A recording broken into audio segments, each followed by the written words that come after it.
Hey guys, welcome back to another episode of football daily.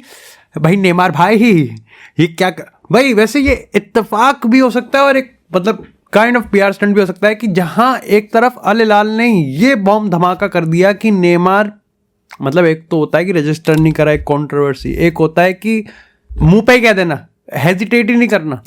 समझाते हैं अभी। और इसी के साथ यहाँ पर नेमार का एक इंटरव्यू आया है। इंटरव्यू कम, मेरे को तो लग रहा है आत्मकथा ज़्यादा बता दी है भाई ने एक ही इंटरव्यू में। इतने सारे किस्से यहाँ पर उसने बताए और कहीं मस्त मज़ेदार मसालेदार है। बट आज के एपिसोड में सबसे पहले बात करते हैं यहाँ पर इस पॉइंट ऑफ टाइम पे भाई मैनचेस्टर सिटी और मैनचेस्टर यूनाइटेड, मतलब तुम समझ रहे हो दो कितने कंट्रास्ट ट्रांसफर मार्केट में अप्रोच हैं, जहां पर मैनचेस्टर सिटी ऑलरेडी अपनी तीसरी बड़ी साइनिंग करती हुई दिख रही है। ऑलमोस्ट कंफर्म है, कोई यूटर्न इसमें नहीं लग रहा, जो कि है ओमा मामूश बाबू मोशाय। भाई कितना मस्त नाम है। इसी के साथ यहां पर वेटर राइस भी है और अब यहां पर खुसरो, ये तीनों प्लेयर अब यहां पर मैनचेस्टर सिटी, और बताया जा रहा है कि मैनचेस्टर सिटी ने इनको लॉन्ग टर्म के लिए तो रखा ही रखा है, but at the same time इनको इमीडिएटली यूज करने में भी पेप गार्डियोला यहां पर नहीं कतराएगा।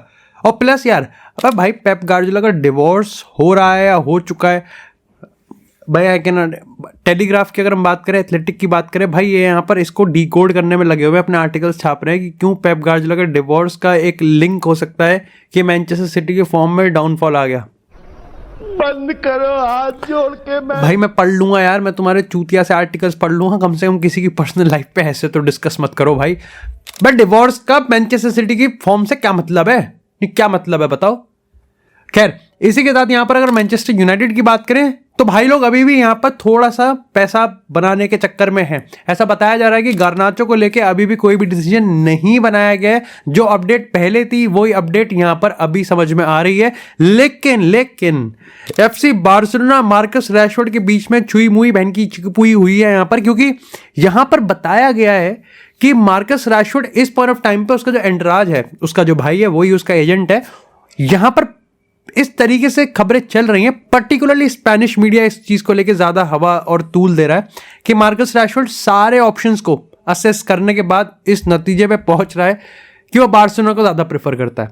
और मैं ये इसमें दो चीजें झूठ है। पहली चीज तो कि वो तो सबको पता है कि वो बार्सिलोना को ज्यादा प्रेफर करता है, मैटर ये करता है कि बार्सिलोना भी उसको प्रेफर करती है कि नहीं करती है। और दूसरी चीज, बहुत सारे ऑप्शन है नहीं। अभी यहां पर बताया जा रहा है कि ऑफकोर्स एसी मिलान है, डॉर्टमुंड है और बार्सिलोना, ये तीन क्लब्स के बीच में इस समय छुकी पुई चल रही है। लेकिन रिपोर्ट्स के माने, अगर स्पेनिश रिपोर्ट ये चल रही है कि बार्सिलोना अभी भी किसी तरीके से यहां पर पूरी तरीके से कन्विंस नहीं है, और ऐसा माना जा रहा है कि पहले एक फॉरवर्ड को जाना पड़ेगा और तब यहां पर मार्कस रैशफोर्ड आएगा। ऐसे में यहां पर सबसे ज्यादा जो नजरें हैं इस समय, क्योंकि अराउओ अब समझ में आ चुका है कि भाई अराउओ यहां पर रुकने वाला है। अराउओ मोस्ट प्रोबेबली, वैसे तो मार्सा ने इस चीज के रिगार्डिंग बताया है कि अभी तक कॉन्ट्रैक्ट को लेकर कोई बात नहीं हुई है भाई। बाकी सारे अगर हम नॉट सो रिलायबल की बात करें तो वो तो यही कह रहे हैं कि हाँ भाई अराउओ ने अपना पूरा कमिटमेंट दे दिया है। लेकिन जो लेटेस्ट अपडेट है मार्सा से, उन्होंने तो यही कहा है कि डेको ने रोक तो लिया है लेकिन सिर्फ जनवरी तक के लिए रोका है। अभी समर तक कॉन्ट्रैक्ट रिन्यू होगा या नहीं होगा, उन्होंने कहा कि अभी तक मार्सा सिर्फ इस चीज की पुष्टि कर सकती है कि जितनी भी डिस्कशन हुई है, जितना भी यहां पर मनमुटाव दूर करने का कोशिश हुआ है, उसमें रिन्यूअल को लेकर बात नहीं हुई है, उसमें सिर्फ रोकने को लेकर बात हुई है। उसके दो रीजन है। यूवेंटस का जो ऑफर है वो 50 मिलियन का है और मांगा जहां पर 80 के आसपास मांगा जा रहा है। दूसरी चीज कि यहां पर इनिगो मार्टिनेज के इंजरी के बाद अब कहीं ना कहीं यहां पर बार्सिलोना इस पॉइंट ऑफ टाइम पे अराउओ के साथ काफी ज्यादा उस तरीके से जा चुकी है कि ठीक है भाई अपन यहां पर इस पॉइंट ऑफ टाइम पे बिल्कुल भी वो रिस्क नहीं ले सकते। खैर वापस बैक टू बेसिक्स पे आते हैं। अंसु फाटी पे यहां पर इस समय नजरें हैं कि शायद से अंसु फाटी वो बंदा हो सकता है जिसको बार्सिलोना सेल कर सकती है। और अभी मेरे को लगता है कि अगर बार्सिलोना को मार्कस रैशफोर्ड चाहिए होगा तो वो ले ही लेंगे। खैर इसी के साथ यहां पर बात करते हैं अब फटाफट से नेमार की ट्रांसफर पे अलग स्टोरी है, बट नेमार ने बहुत सारी स्टोरी उसके अलावा भी बताई है। और उसमें सबसे पहली स्टोरी यह निकल के आती है कि नेमार ने एक बार फिर से गड़े हुए मुर्दे उखाड़ने की कोशिश की गई है। और यहां पर नेमार ने कहा है कि यह बहुत झूठ है कि मैंने बार्सिलोना को best player in the world बनने के लिए छोड़ा था, जो कि of course widely recorded accepted है। 27 देशों के कॉन्स्टिट्यूशन में लिखा हुआ है कि Neymar best player in the world बनने के लिए उसने पीएसजी ज्वाइन किया था। उसने कहा कि ज्वाइन करने से पहले 1 हफ्ते पहले मेरी मेसी से बात हुई थी और मेसी ने मेरे को ये दिलासा दिया था कि अगर तेरे को best player in the world का किताब ही चाहिए तो मैं तेरे को best player in the world बनाऊंगा। Oh my God, so sweet. See that's why Messi is adorable.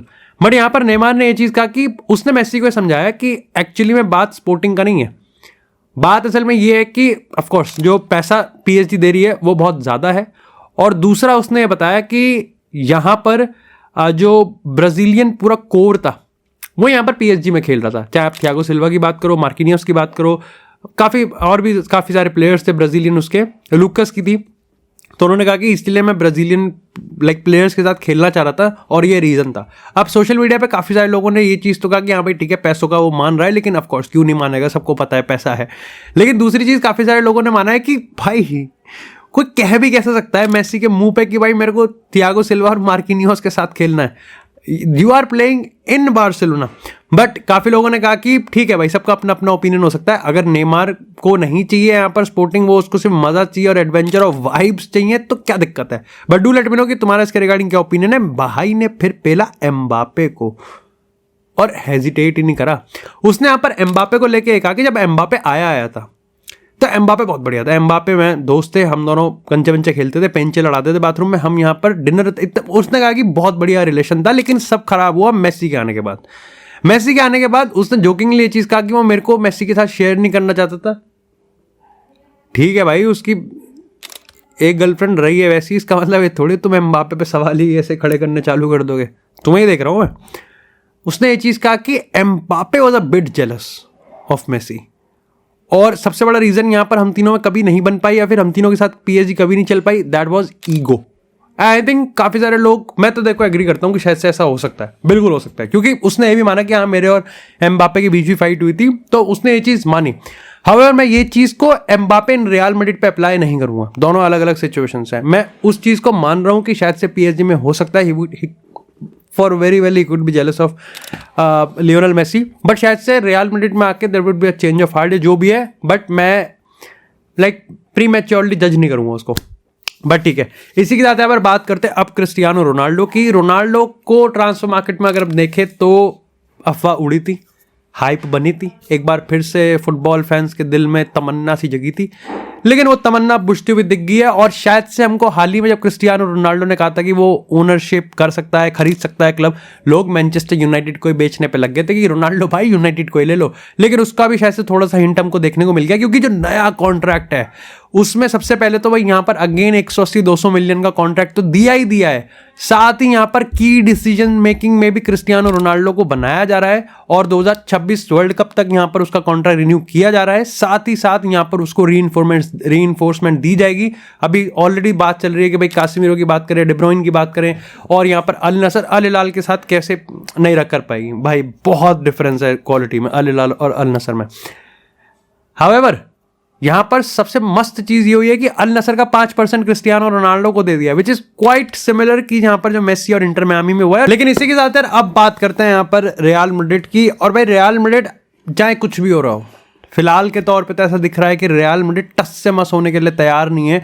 कोई भी यहाँ पर इमरजेंसी रीइंफोर्समेंट नहीं होगी बिना किसी भी एक्सट्रीम यू टर्न के। और अभी तो नहीं लगता कि आई थिंक फ्लोरेंटिनो पेरेस से इनको कुछ भी ग्रीन सिग्नल वगैरह मिला है।